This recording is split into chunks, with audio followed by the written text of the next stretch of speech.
me, it was that strength. I knew I needed to get stronger and get myself feeling the best on court. Most of that comes from doing the right stuff in the gym. I was playing Roger Federer in the finals of the tournament, and I came down on a serve, and right then and there, I knew I was done for. I broke my foot. With the Neubie, I could come into the gym and get my foot moving without putting weight on it. I was told 12 to 14 weeks. I knew after 10 weeks that I was ready to go. The Neubie was a huge part of that.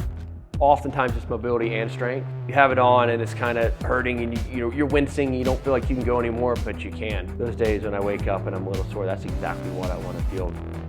I would put it on the shoulder and kind of just go through that range of motion. Let's face it, this is everything to me, my shoulder. I got to keep that healthy. I need to really take care of myself, hone in on what I need to work on. I do feel like I have a nice little advantage having it on the road with me. As an athlete, you don't want to have any doubts about whether or not something's going to hold up or not. And I don't have that at my age.